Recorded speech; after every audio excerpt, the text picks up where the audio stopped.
Yes people, good morning, good afternoon, good evening to all of you. कैसे हैं सब लोग? होप तो आप सब लोग बहुत बढ़िया रहेंगे। मैं बता दूं, मैं भी बहुत अच्छा हूं।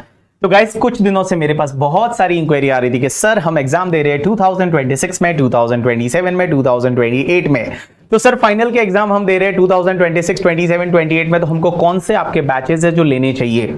तो गाइस, ये वाले वीडियो में मैं आपको पूरा गाइड करने वाला हूं कि आपको कौन से बैचेस है वो लेने चाहिए डायरेक्ट टैक्स के लिए करके, ठीक है, जिससे कि जो अमेंडमेंट आपके एग्जाम के लिए एप्लीकेबल है वो अमेंडमेंट आप आराम से कवर कर पाओ। तो सबसे पहले चलो बात करते हैं उन बच्चों की जो कि एग्जाम दे रहे हैं मई या सितंबर 2026 में सीए फाइनल का, या फिर जनवरी 2027 में एग्जाम दे रहे हैं। तो ये वाले जो बच्चे हैं जो कि मई या सितंबर 2026 में या जन 2027 में एग्जाम दे रहे हैं, तो उनके लिए सर कौन सा डायरेक्ट टैक्स का बैच लेना चाहिए? तो एक बात बताऊं ना, देखो, अगर आप ये एग्जाम दे रहे हो मई सितंबर 2026 या जन 2027, तो आपने आई थिंक, मेरे को ऐसा लगता है एफआर एएफएम तो कर लिया होगा, साथ साथ में हो सकता है ऑडिट भी थोड़ा थोड़ा कर लिया होगा। ऑब्वियसली जन 27 वालों ने नहीं किया होगा, बट मई 2027 वालों ने तो कर दिया होगा। तो देखो, तुम्हारा स्ट्रेटेजी ऐसा होना चाहिए हमेशा कि पहले आपने एफआर एएफएम कंप्लीट कर दिया, उसके बाद में आपने ऑडिट ले लिया, एसपीओएम कंप्लीट कर दिया, डीटी आईडीटी हमेशा लास्ट में रखने का। तो जो ये वाले 2026 वाले बच्चे हैं या जन 2027 वाले बच्चे हैं, उनके लिए सर अभी डायरेक्ट टैक्स का कौन सा बैच लेना चाहिए? तो गाइस, अभी ये बैच चालू हो रहा है आपके लिए आज से एग्जैक्टली 14 डेज के बाद में, और ये बैच चालू हो रहा है 15 ऑफ जुलाई 2025 से, और इसकी एंड डेट रहेगी दैट इज 31 अक्टूबर 2025 रहेगी।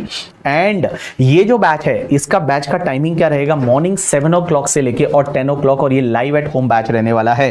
तो जो ये वाले बच्चे हैं ना, आपको तो चुपचाप ये वाला बैच ले लेना चाहिए। और ये जो बैच है, इसका जो टाइमिंग रहेगा वो अपन 7 AM को चालू करेंगे, और उसके बाद में आपका 10 AM तक ये लेक्चर चलेगा, ठीक है।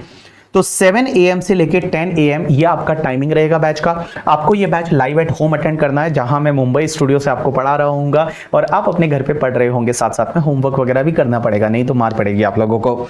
उसके बाद में सर, अगर मान लो किसी दिन हमको ये लेक्चर मिस हो गया, तो क्या हमको बैकअप मिलेगा? आंसर इज यस, आपको 100% बैकअप मिलेगा, और 100% बैकअप आपको मिलेगा। तो अगर कोई लेक्चर आपका मिस हो जाता है तो आप बाद में उसको देख सकते हैं अपने घर पे, क्योंकि कभी कभी शादी में जाना पड़ गया, या सर मान लो सर ने हमको आउट स्टेशन ऑडिट पे भेज दिया, या कभी कभी सर नींद नहीं खुली, बीमार पड़ गए एंड ऑल, तो उस केस में आपको बैकअप मिल जाएगा।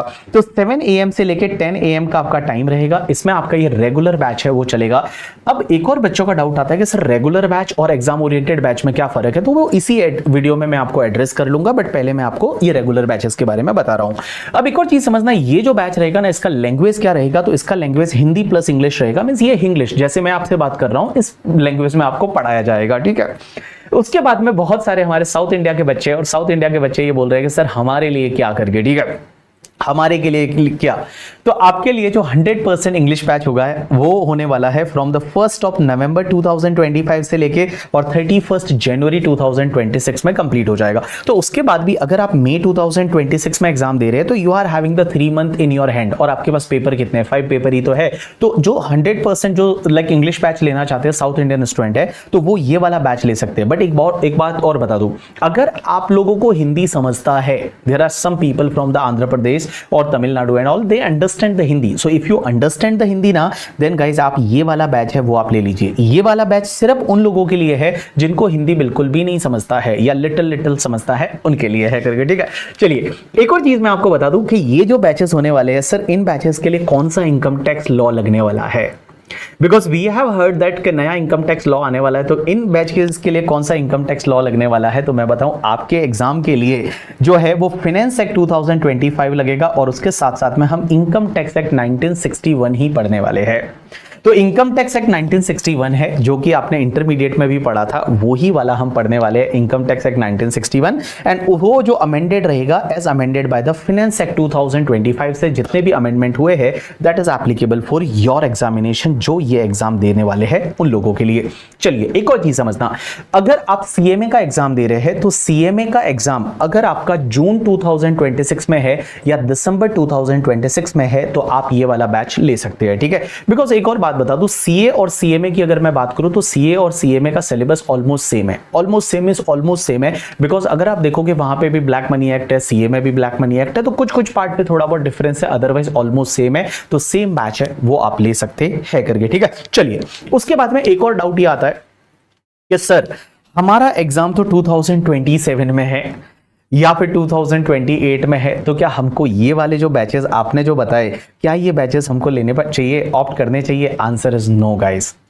अगर आपका एग्जाम 2027 में है या 2028 में है तो आपको अभी ये वाले जो बैचेस है वो आपको नहीं लेने चाहिए, आपको वेट करना चाहिए।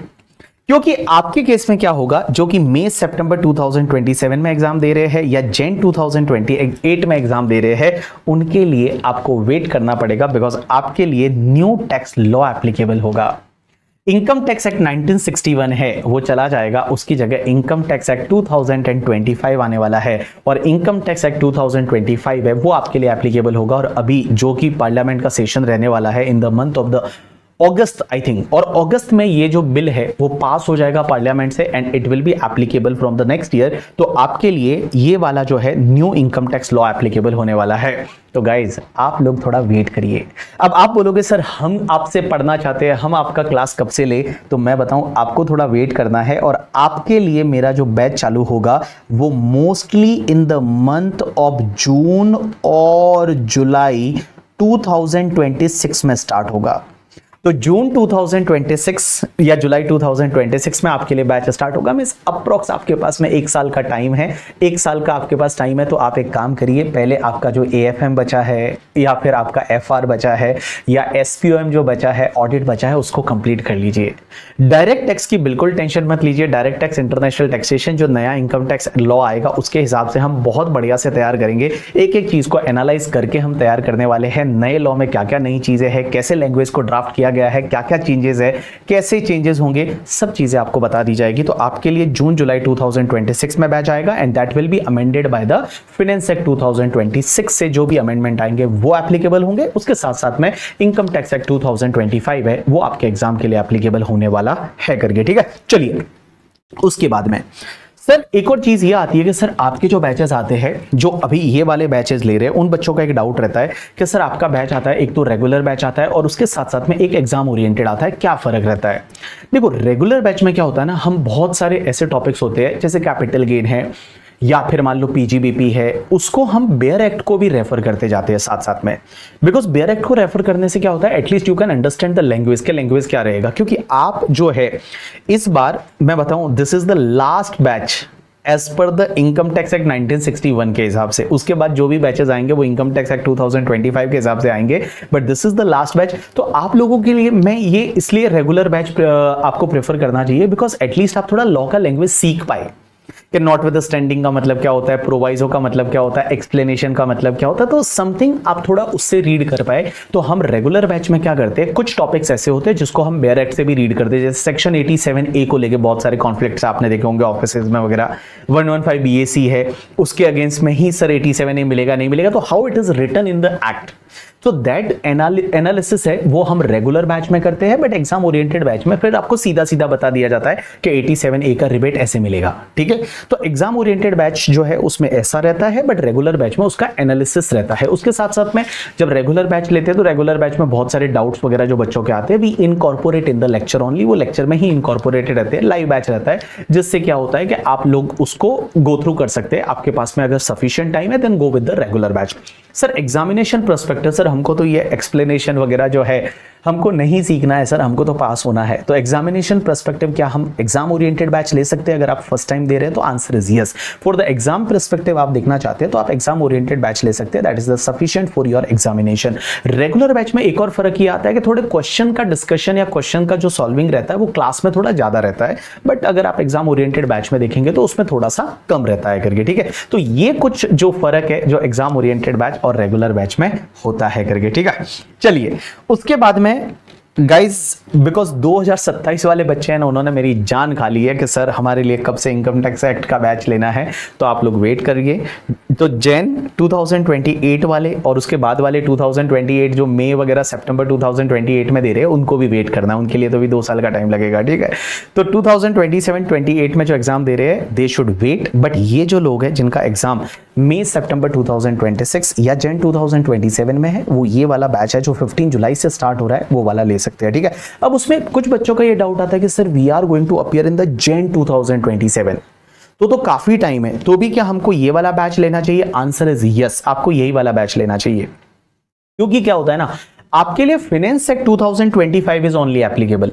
उसके बाद में कुछ जो सर्कुलर नोटिफिकेशन आते हैं वो हम आपको YouTube पे दे देंगे, कुछ सर्कुलर नोटिफिकेशन आते हैं वो हम आपको YouTube पे दे देंगे, बट आपके लिए जो प्रीवियस ईयर असेसमेंट ईयर है वो सेम रहने वाला है। इसका मतलब अगर आप मई सितंबर 2026 या जन 2027 में देने वाले हैं तो आपका प्रीवियस ईयर असेसमेंट ईयर है वो आपका सेम रहने वाला है, ठीक है। तो आप बिंदास है वो ये वाला बैच ले सकते हैं। उसके बाद में जो नए वाले बच्चे हैं 2027-28, अरे तुमको कुछ नहीं करना, तुम आराम करो करके, ठीक है। तुम्हारे लिए प्रीवियस ईयर असेसमेंट ईयर होगा ही नहीं, तुम्हारे लिए सिर्फ टैक्स ईयर पढ़ाएंगे हम न्यू इनकम टैक्स एक्ट के हिसाब से, ठीक है।